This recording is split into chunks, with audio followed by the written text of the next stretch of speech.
Olá pessoal, bem-vindos de novo. Estamos na página 71, dentro do capítulo Determinação, falando sobre diálogos internos. Fiquei muito empolgada com o vídeo anterior, né? Na semana que vem deve ser um encontro com o Steven Kotler para ter a aula que se chama ROI da leitura, que é um dos capítulos aqui desse livro.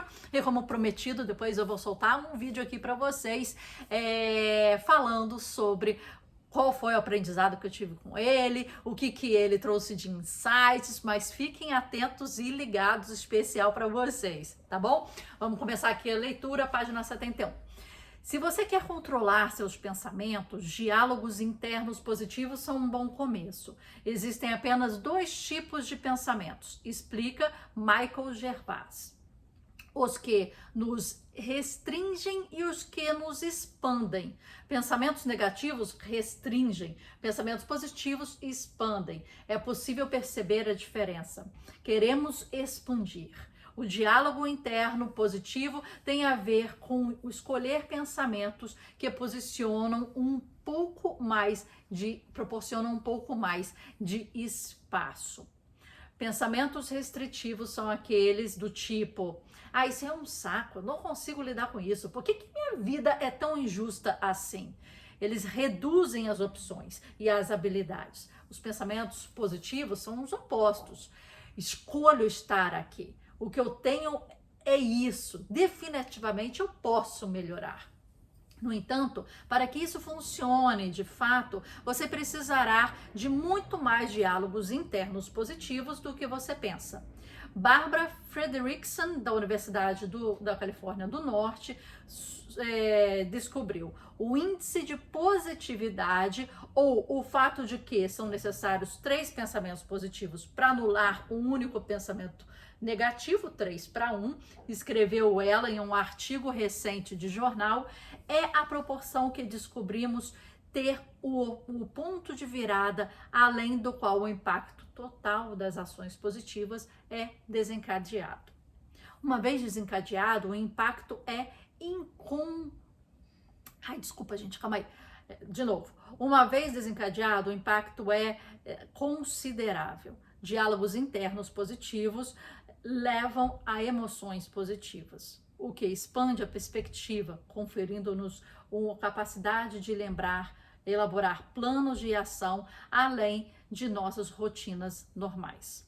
Esses novos planos de ação mitigam o tédio e a frustração que vem com a checklist. Melhor ainda, emoções positivas impulsionam o efeito bumerangue, que é um termo sofisticado para a resiliência. Um lembrete: diálogos internos positivos precisam ter fundamentos reais.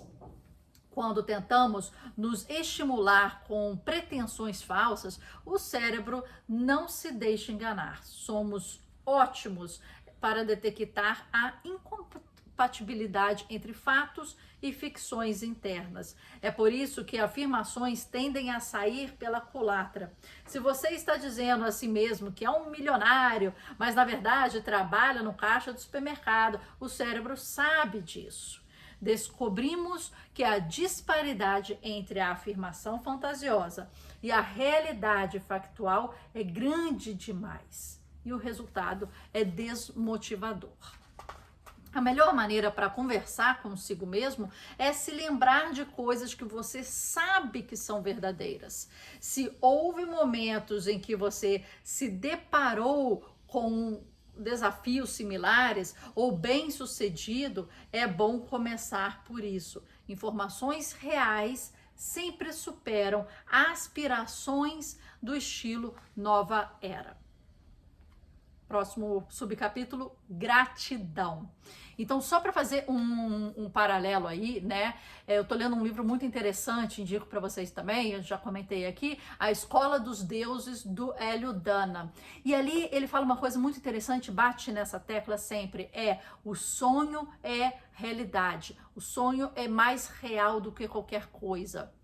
Então, a gente tem que extrapolar o nosso sonho pensando numa realidade que ainda não existe, que é falsa, né? Não existe, né? Mas se a gente, entendendo aqui o que o Steven está falando, se a gente ancorar certas coisas em realidades memoráveis e extrapolar um pouco disso, de repente a gente consegue manipular o nosso cérebro para falar assim, ok, não existe, mas existiu de alguma forma e é possível estender, né, essa realidade sonhada para uma realidade muito possível, factível, num futuro próximo. Né? Então a gente coloca uma base de argumentação real, lembrada de fatos reais, mas a gente estica um pouco essa corda.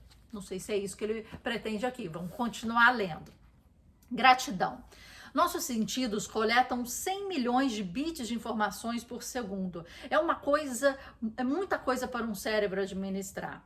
Muito do que o cérebro faz é peneirar, reclassificar, tentando separar o crucial do ocasional. E uma vez que a primeira prioridade para qualquer organismo é a sobrevivência, a gente lembra da pirâmide de Maslow, né? O primeiro filtro que a maior parte das informações encontra é a amígdala, nosso detector de ameaças. Infelizmente, para nos proteger, a amígdala é fortemente enviesada para informações negativas. Sempre estamos em busca de perigo. Em experimentos feitos na Universidade da Califórnia, em Berkeley, psicólogos descobriram que assimilamos até 9 bits de informações negativas para cada bit positivo que chega. 9 para 1. São proporções ruins. Na melhor das hipóteses, e o desempenho máximo raramente acontece sob as melhores condições. Além disso, o pensamento negativo gera mais estresse. Isso destrói o otimismo e silencia a criatividade. Quando sintonizamos no negativo, perdemos o inédito. O ineditismo é a base para o reconhecimento de padrões por extensão. A base da criatividade. Sem criatividade não há inovação. Sem inovação não há o impossível. O diálogo interno positivo é uma solução para o problema. Gratidão é outra. A prática diária da gratidão altera o viés negativo do cérebro. Ela muda o filtro da amígdala, basicamente treinando-o para assimilar mais informações positivas. Isso funciona muito bem porque as coisas positivas pelas quais você é grato já aconteceram. Ela nunca dispara o nosso detector de besteiras. O melhor momento para praticar a gratidão é uma questão pessoal. Particularmente, eu gosto da minha no final do expediente, logo depois de elaborar a lista de objetivos claros para a manhã seguinte. Mas nos dias em que acordo estressado, essa é a primeira coisa que eu faço enquanto eu tomo o café da manhã, logo antes de começar a minha sessão de escrita matinal. A escrita matinal é muito falado aqui pela Julian Cameron, nesse livrinho aqui, olha, O Caminho do Artista, em que ela coloca como uma prática diária para ativar a sua criatividade e desbloqueios criativos. Então, essa escrita matinal já é bem difundida aí entre os artistas em processos criativos, e aqui ele está falando que faz. Eu já cheguei a fazer bastante também essas escritas matinais. Há duas maneiras de elaborar uma prática de gratidão. Uma opção, escreva 10 coisas pelas quais você é grato. E a cada vez que você anotar um item, reserve um tempo para sentir de fato essa gratidão. Você está tentando se lembrar do endereço somático da emoção, descobrindo onde ela mora no seu corpo. Ela mora na barriga, na cabeça, no coração, e qual é a sensação exata. Gostei aqui que ele colocou o endereço somático da emoção. Isso aí ressoou para mim.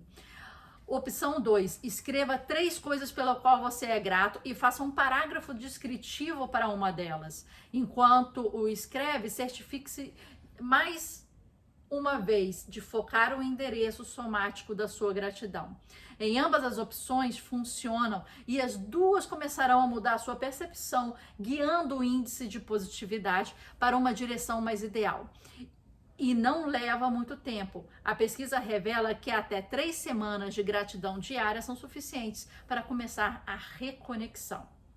Por fim, aparentemente, também existe uma forte elo entre a gratidão e o fluxo.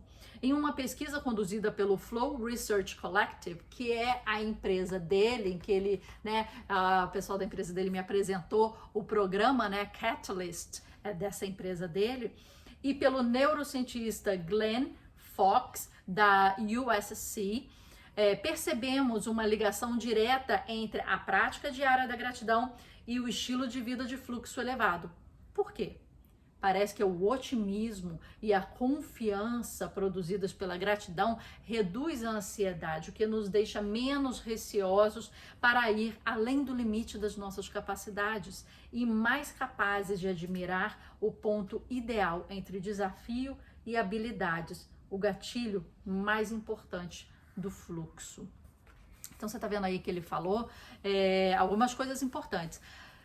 Olha, muita coisa aqui é senso comum, é coisa que a gente já ouviu em outro lugar, né? Agradeça, né? E eu tô até com uma colinha lá no meu banheiro, né? Para eu ler todos os dias e falar certas coisas para mim mesma, né? De agradecimento, de projeção, de pensamentos, né? A gente vai se colocando essas coisas, mas aqui foi interessante porque o que ele tá tentando até o momento? Criar fluxos automáticos ou auto-energéticos, auto-induzidos, motores, vamos dizer assim, gostei dessa palavra, que a gente deu a imagem de um dominó, ele não falou do dominó, mas a gente deu uma imagem mental do dominó. Qual que é aquele que você primeiro empurra para dar energia para os outros? E depois você não tem que ficar empurrando mais dominó, é o primeiro, né, que vai dar esse fluxo energético. Então ele está descrevendo esses elementos que vão ser autopropulsores nesse sentido. E aqui a gente vê que a rotina, a disciplina de coisas pequenas, básicas, né, mas diárias, assim como a gratidão, o pensamento positivo, os diálogos internos, né, a paixão, ele colocou a mentalidade, né, força de vontade, determinação para persistir, ele foi colocando isso, mas a gente percebe que aqui, por quê? Ele colocou aqui no final. É o ponto ideal entre desafio e habilidade. É o gatilho mais importante para o fluxo. O ponto que vai linkar. O desafio, você falar, tá difícil demais para habilidade. Eu posso, eu faço, eu sei. Né? Então, pega isso. Próximo capítulo, página 73, atenção plena. Se você tem interesse em desenvolver a determinação para controlar os pensamentos, tem interesse na lacuna. Há uma pequena lacuna, não mais do que um milissegundo entre o momento em que um pensamento surge e o instante em que o nosso cérebro conecta uma emoção a esse pensamento. Quando essa sensação é conectada, sobretudo de forma negativa, geralmente há energia demais no sistema para encerrá-la. Porém, se você consegue adentrar a lacuna entre esse pensamento e essa emoção, pode substituir um pensamento ruim por um melhor, neutralizando a resposta do estresse no curto prazo e reprogramando o cérebro no longo prazo. Então é como se surgisse, né, um pensamento, e aí logo viesse uma cápsula envolvendo, né, eu pensei numa bolinha, e logo vem uma cápsula envolvendo, né, a emoção. Mas se a gente ressignifica essa emoção como algo positivo, e ela inicialmente foi negativa, você já retransfigura ela, né? Esse é um dos principais benefícios da prática da plena atenção. A atenção plena é como uma propaganda, o ato de prestar atenção à própria mente. Não é uma prática espiritual, é uma ferramenta cognitiva. Ao observar os pensamentos no instante que eles surgem, você conseguirá notar a lacuna entre o pensamento e a sensação, a bolinha e a sensação, né? Logo descobrirá que o mero ato de notar lhe dará liberdade. Quando há espaço para se mover, há liberdade de escolha e você se torna ativo em vez de reativo. Mais uma vez, você tem duas opções. Opção 1. Atenção plena com um único objeto. Você coloca toda a atenção em uma coisa só, na respiração, uma chama de vela, uma palavra, uma frase repetida, o som do vento à distância, basta escolher. Ao escolher, no entanto, pelo menos no começo, opte por algo que se alinhe com a maneira como você geralmente gosta de receber informações. Se gosta de palavras, concentre-se uma que mexa com você. Se sua praia é mais sinestesia, foque nas sensações. Quando tiver escolhido seu objeto de foco, sente-se em silêncio e foque nesse objeto. Essa é a jogada. Comece com 5 minutos por dia. Escolha uma hora em que você precise ficar calmo. Antes de iniciar o dia, antes de uma reunião importante, antes de chegar em casa e de ver os filhos, respirações longas e lentas. Pesquisas revelam que quando as inspirações duram o mesmo que as expirações, estamos equilibrando as respostas simpáticas, lutar ou fugir, com respostas parasimpáticas, descansar ou relaxar. Isso nos acalma rapidamente e a calma nos ajuda a focar ainda mais. Se 5 minutos parece bom, estenda para 6, para 7, ou o tempo que você quiser continuar.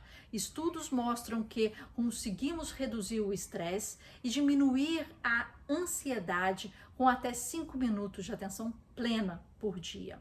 E os maiores vantagens cognitivas, como foco, otimismo, resiliência, controle de emoções, realmente começam a aparecer a partir de 12 a 20 minutos diários. Então, né, você vai fazendo isso continuamente. É uma coisa só, focar 5 minutos em uma coisa só. Né? 5 minutos é muito. 12, 20 é bastante, né? Ainda mais quando estamos em silêncio, pensando, respirando e somente isso, né? Mas com o tempo, eu acho que as coisas vão fluindo nesse sentido. Obviamente, sobretudo no início de cada sessão, a mente fará o que a mente faz, ela vai devagar. Espere, observe, simplesmente retorne ao foco do objeto único. Não se julgue por não conseguir controlar os pensamentos, apenas observe esses pensamentos que você não foi capaz de controlar. Depois continue. Isso se chama atenção plena, porque você está aprendendo a importar com a mente. Controlar os pensamentos com punho de ferro não é a questão. A questão é tão somente observar que, uau, controlar os pensamentos com punho de ferro é viagem. Trocando a miúdos, a melhor maneira de desenvolver a determinação para controlar os pensamentos é primeiro começar a observar que os pensamentos são, na verdade, incontroláveis. A segunda opção. Então, a primeira opção foi atenção plena em um objeto único. Quando falam em meditar, a gente fala, não é para pensar em nada. Não, é justamente o oposto. Você vai pensar em uma coisa só. Nem que seja a sua respiração, você vai focar em uma coisa só. A mente humana não consegue não pensar nada. E se você deixá-la solta, você vai realmente devagar em problemas, em listas, em supermercado, em filho, em saúde, em corpo, no que tem que pagar. Ela vai voar dessa forma. Você não é não pensar nada, é pensar estrategicamente. Muito possivelmente numa coisa só. Daí essa primeira opção, um único objeto, o que pode ser não o objeto físico, mas a respiração, a postura, né? Coisas intrínsecas também ali, o seu momento de meditação, ou de fechar o olho, ou de respirar. Segunda opção, uma meditação dos sentidos. Aqui basta prestar atenção a tudo que passa na sua mente. Observe o espetáculo sem se envolver. Para os criativos, uma coisa a se notar é que a meditação com um único objeto aumenta o pensamento convergente e reduz o divergente. A meditação dos sentidos faz o oposto. Portanto, se você é um arquiteto trabalhando com um projeto que exige conexões distantes, faça a meditação dos sentidos. Se é um advogado tentando fazer um contato à prova de bomba, o foco é um objeto só. O objeto é para você. As duas abordagens reeducam o cérebro, ensinando a ele uma lição simples. Lidamos de forma mais eficaz com os desafios da vida quando estamos despertos, focados, não reativos, sem julgamentos. Pessoalmente, faço uma abordagem de treinamentos cruzados. Misturo algumas sessões de atenção plena com o objeto único e algumas sessões de yoga dos sentidos. Prefiro praticar a atenção plena de 10 a 20 minutos com respiração traqueal. Veja a explicação na nota de rodapé. Não tem aqui, depois eu leio quando tiver. Seguida de 10 minutos de meditação dos sentidos. Minha modalidade de yoga preferida é Ashtanga, sobretudo porque é um tipo de dança break em câmera lenta e prende a minha atenção mais do que os outros estilos.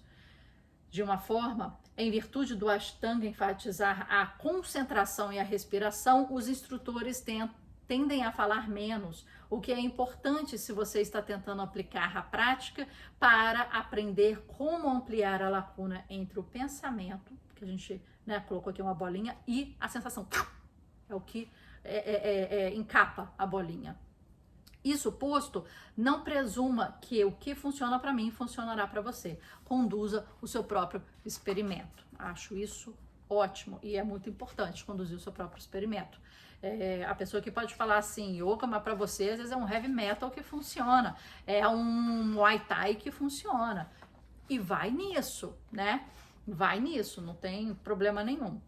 Bem, gente, eu vou parar aqui porque ele vai começar outro tipo de determinação. A determinação para dominar o medo, já temos aí 21 minutos.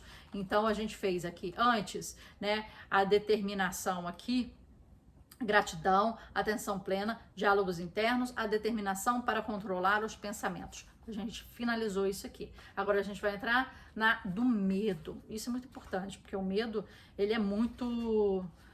Acho que é uma das maiores barreiras, né? É aquela coisa assim, não sou capaz, né? Eu tô com medo de apresentar, sei lá, o que eu tenho para apresentar, as críticas, né? Eu acho que o maior vilão dos projetos que morrem em gavetas, ele é o medo. Então, pessoal, aqui ficou a dica desse livro hoje para as práticas de desbloqueio criativos como as escritas matinais. E continuamos amanhã a leitura do nosso livrinho. Me mantenha informado quanto ao ROI da leitura aí com o Steven Kotler. Estou aí animada. Me siga a gente lá no @Mabook Club oficial. A gente tem muitos conteúdos. Aqui no nosso YouTube tem mais de 200 vídeos de resenhas de livros, né? Aí, aqui a gente está fazendo uma leitura de fato comentada, né? Demorada. Olha onde que a gente está agora. Mas a gente tem livros, resumos, que você pode pegar indicações, referências, ou até revisões do que você já leu e quer rever ali alguns pontos. A gente faz um trabalho bem legal nesse sentido. Siga a gente, veja os nossos conteúdos, os nossos projetos, produtos, serviços e engaje aqui na nossa comunidade para você ser a sua melhor versão e fazer impossíveis aí pela vida. Te espero aqui. Até amanhã, até a próxima leitura.